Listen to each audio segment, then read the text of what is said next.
40 años de una de las tragedias más grandes de México. Sobrevivientes recuerdan cómo un 19 de septiembre cambió sus vidas y un país entero no olvida a sus víctimas.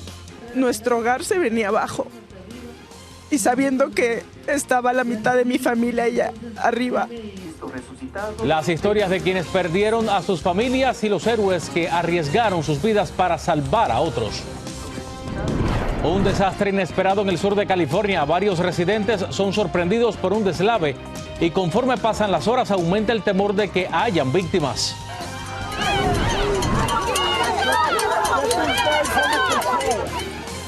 El violento amanecer de Chicago. Manifestantes tratan de impedir que ICE realice operativos migratorios, pero son recibidos con bombas de humo y gases químicos. Los comediantes se unen, usan las bromas para expresar sus críticas y apoyar a otro presentador. La libertad de expresión es el centro de su preocupación. Así iniciamos su noticiero, Estrella TV.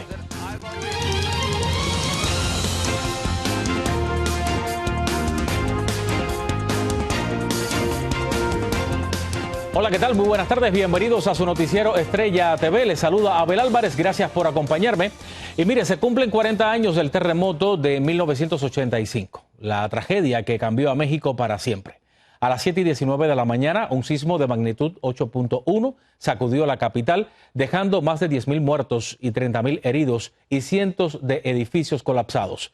La fecha quedó marcada en la memoria colectiva como un símbolo de dolor, pero también de solidaridad y resiliencia. Y como si fuera un destino inevitable, exactamente ese mismo día México volvió a temblar. En 2017, un terremoto de magnitud 7.1 dejó un saldo de 369 víctimas. Y en 2022, con un sismo de 7.7, pero sin fatalidades. Hoy sobreviven testimonios que estremecen, familias que perdieron a sus seres queridos y rescatistas que arriesgaron su vida entre los escombros. Con ceremonias y un emotivo toque de silencio, en la capital mexicana se honra la memoria de los fallecidos y se reconoce la resiliencia de todo un país. Víctor Blázquez tiene la crónica. En México hay heridas que nunca sanarán. Solo recordar que un día como hoy, hace 40 años, la tierra se sacudió en un terremoto de 8.1 grados en escala de Richter provoca dolor. A la memoria llegan esos momentos en que la capital del país olía a muerte y familias perdían a un ser querido. Y a mi mamá y a mí nos tocó ver cómo nuestro hogar se venía abajo. Y sabiendo que estaba la mitad de mi familia allá arriba. Vivíamos en el 12º piso. Volver a ver donde antes era el edificio. Volver a ver las torres que todas las mañanas veíamos, me hace recordarlos, me hace honrarlos y me hace pedirles perdón por no haberlos podido rescatar. Aquí perdí a 3 hermanos, a mi abuelita y a mi tía. En memoria de los fallecidos, la bandera ondeó a media asta bajo el estremecedor toque de silencio.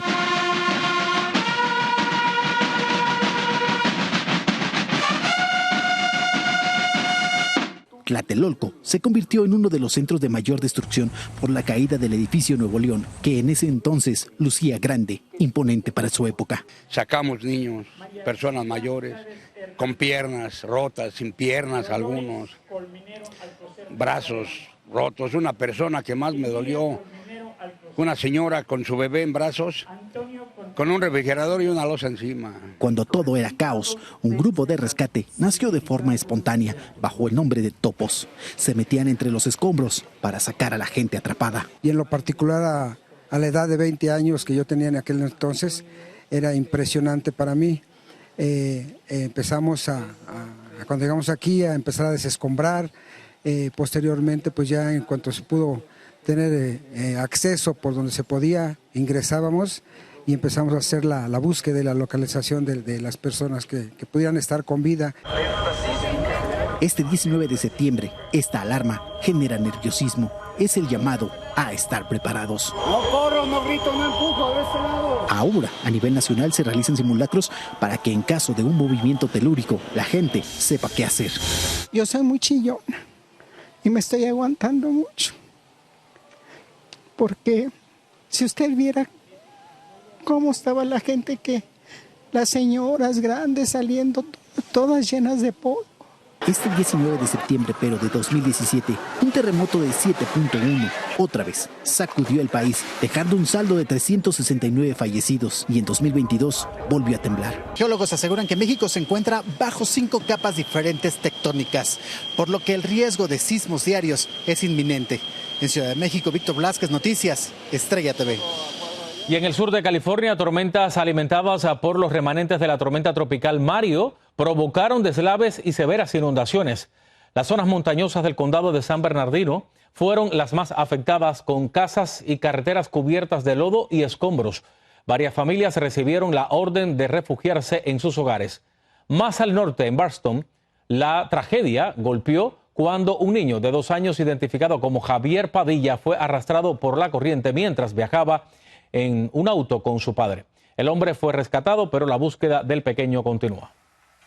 Esta mañana, fuertes enfrentamientos entre agentes federales y manifestantes se registraron frente a un centro de detención de ICE en los suburbios de Chicago. Con gases químicos, balas de goma y arrestos, la protesta contra las redadas migratorias terminó en violencia y tensión. María Teresa Sarabia tiene más en este reporte.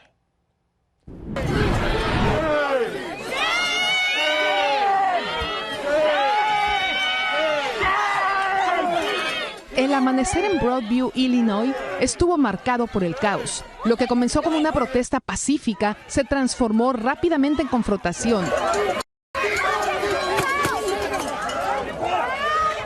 Desde las 5 de la mañana, decenas de manifestantes bloquearon la entrada del centro de detención de ICE, protestando contra la operación Midway Blitz, el más reciente esfuerzo de la administración Trump para intensificar la persecución de inmigrantes en la Ciudad de los Vientos. Agentes federales arrastraron y derribaron a manifestantes que impedían la salida de vehículos, y no se detuvieron ahí. Dispararon bolas de pimienta, lanzaron granadas de humo y rociaron químicos irritantes que, según los presentes, olían a gas lacrimógeno.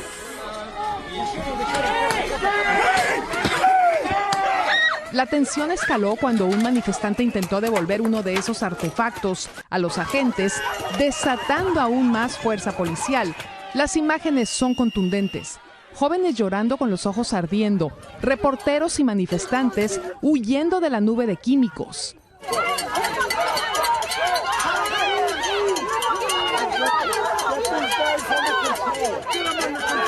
Al menos 2 personas fueron detenidas y trasladadas, una de ellas a bordo de una camioneta cuya ubicación final se desconoce, denunciaron los activistas.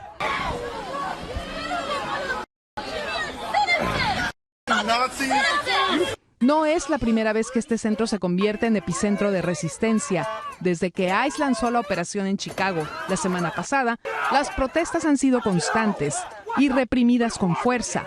Hoy, con el humo disipado, el ambiente fuera del centro se mantiene tenso, pero los activistas advierten que volverán.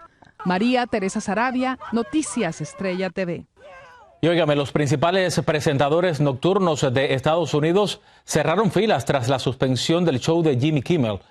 Jon Stewart, Stephen Colbert, Jimmy Fallon y Seth Meyers usaron el humor y la sátira para criticar lo que llaman censura política.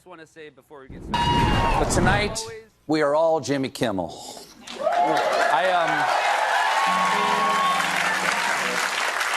I still have a show, though, right? Okay, good. We have another fun, hilarious, administration-compliant show. I just want to say before we get started here that I've always admired and respected Mr. Trump. Well, guys, President Trump just wrapped up his 3-day trip to the UK, and he looked incredibly handsome. Is Donald Trump stifling free speech?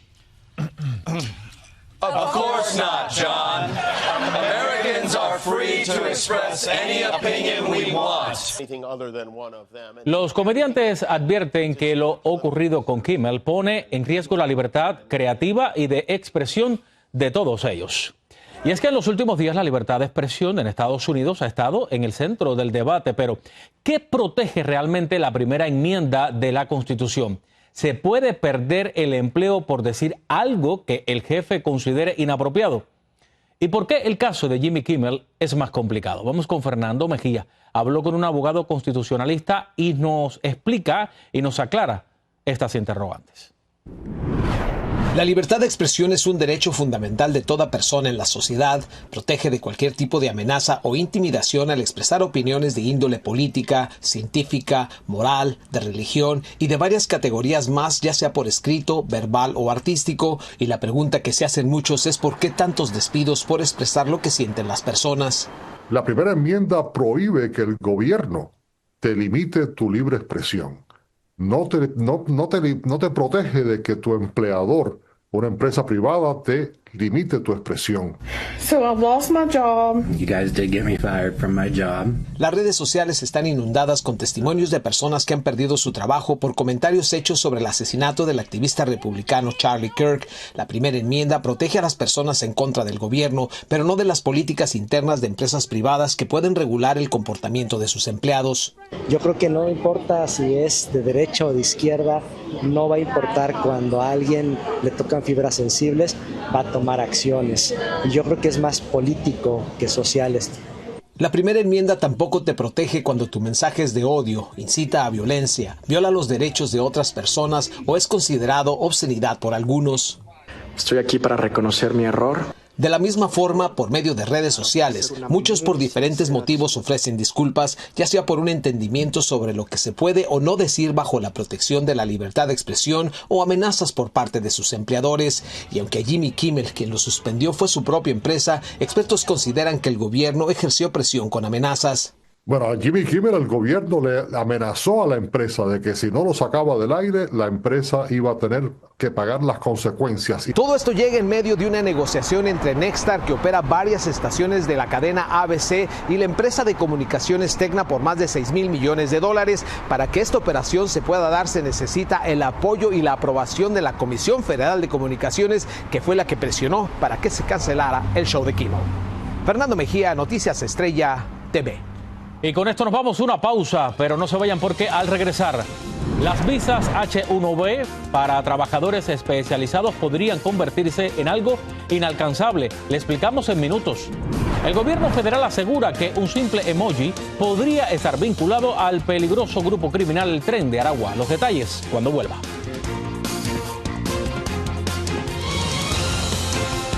Gracias por seguir con nosotros aquí en el noticiero Estrella TV. El presidente Donald Trump planea imponer un nuevo cargo de $100,000 por cada visa H-1B, según un funcionario de la Casa Blanca. La medida busca reducir el uso de este programa clave para ingenieros y profesionales extranjeros, sobre todo en el sector tecnológico. Además, se prevén cambios en los salarios base requeridos, lo que endurecería aún más las condiciones para quienes buscan trabajar en Estados Unidos. La India concentra más del 70% de estas visas especializadas, seguida muy de lejos por China y con menos del 2% otros países como Canadá, México y Filipinas. El Departamento de Justicia solicitó a la Corte Suprema poner fin al estatus de protección temporal o TPS para más de 300,000 venezolanos. La petición de emergencia busca revertir un fallo de un juez federal que había protegido temporalmente a estos inmigrantes. El gobierno de Trump sostiene que su permanencia en Estados Unidos es, y cito, contraria al interés nacional. Autoridades federales aseguran que ciertos emojis podrían estar vinculados al Tren de Aragua, la peligrosa banda venezolana citada por el presidente Donald Trump en su ofensiva migratoria. Pero expertos aseguran que esas acusaciones carecen de fundamento y podrían poner en riesgo a inmigrantes inocentes. Anthony Belchi tiene el reporte. Son algunos de los emojis que han puesto en alerta a las autoridades policiales de Estados Unidos. Algunas agencias como el FBI o la Oficina de Aduanas y Protección Fronteriza han señalado en varios informes que el uso de ciertos emoticonos podría indicar la afiliación con el Tren de Aragua. Y lo están haciendo ahora públicamente y advirtiendo la forma que el Tren de Aragua se comunica, cómo es que ellos saben que está saliendo un barco. Lo tienen todo controlado desde la llamada telefónica hasta a esta misma grabación. Pero advierten que es muy difícil llegar a esa conclusión. Son emoticonos muy populares: trenes, espadas, ninjas extraterrestres o fresas. Es difícil realmente poder aseverar eso con algún grado de certidumbre. Realmente, pues, puede ser más bien un intento de buscar un patrón dentro de los comportamientos de los individuos que pertenecen a esta organización o a cualquier otra organización similar. Sin embargo, los funcionarios de inteligencia insisten sin pruebas en que este tipo de dibujos eran utilizados comúnmente por los miembros del Tren de Aragua y que incluso utilizaban un lenguaje en código, pero no hay ninguna conclusión fehaciente de que eso sea un patrón del Tren de Aragua. Lo ideal sería que tanto sociólogos, antropólogos, criminalistas, etcétera, examinen estas comunicaciones y puedan decir si en efecto esto es un patrón o es simplemente algo anecdótico. Es otro capítulo más de la ofensiva del gobierno contra los supuestos miembros del Tren de Aragua, como hace unos meses cuando agentes de inmigración empezaron a arrestar a venezolanos únicamente porque tenían ciertos tatuajes, como cruces o coronas, contribuyendo, según algunos, a un estigma aún mayor entre la comunidad migrante venezolana. Una comunidad que ha demostrado que puede aportar mucho a la comunidad norteamericana y que en líneas generales ha venido a cumplir con las leyes de este país. No todos los venezolanos son del Tren de Aragua. Al final, lo que para unos es un simple emoji, para otros se ha convertido en señal de sospecha, una polémica que abre el debate sobre hasta dónde deben llegar las autoridades en su intento por combatir el Tren de Aragua. Desde Miami, Florida, Anthony Belchi, Noticias Estrella TV.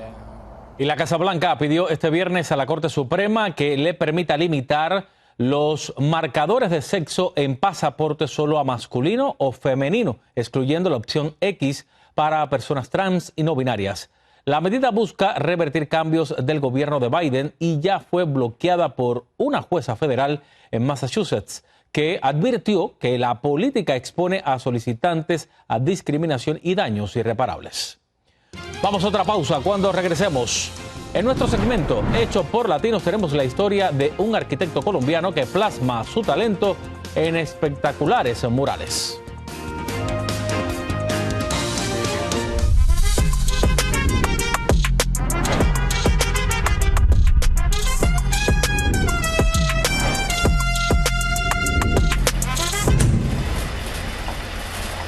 Y en nuestro segmento Hecho por Latinos vamos a Nueva York para conocer al colombiano Calicho Álvarez, un arquitecto convertido en artista que con sus murales hechos con spray no solo embellece la ciudad, sino que también eleva el orgullo y el valor de la comunidad inmigrante. Nuestra corresponsal Ángela González platicó con él y nos tiene su historia.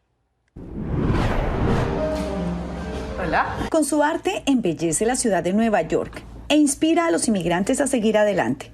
Su técnica es principalmente el spray painting, y aunque es arquitecto, el arte le mostró el camino al colombiano Calicho Álvarez. Empiezo mis ideas acá, como muchas como en papel. El primer ingrediente que puse fue que muchas cosas tenían que tener el significado de que los latinos valemos oro. Entonces hay muchas cosas como con oro o como con ese colorcito que significa que el latino vale oro. Hay muchos animales migrantes como la ballena, que estos significan también migrantes del sur al norte, como los latinos viviendo acá. Sus pinturas de Flaco, el famoso búho del Parque Central, lo dieron a conocer aún más. Pero Calicho se ha involucrado con las personas que tienen discapacidades y problemas de salud mental. Su arte interactivo convierte sus piezas en una experiencia inolvidable y que pone en alto a los latinos. Como latino, pues es un orgullo cambiar el paradigma de, el latino solamente viene a esto. Su talento lo ha llevado lejos y hoy cuenta con su propio estudio y centro de exhibición en una de las áreas más concurridas de Manhattan.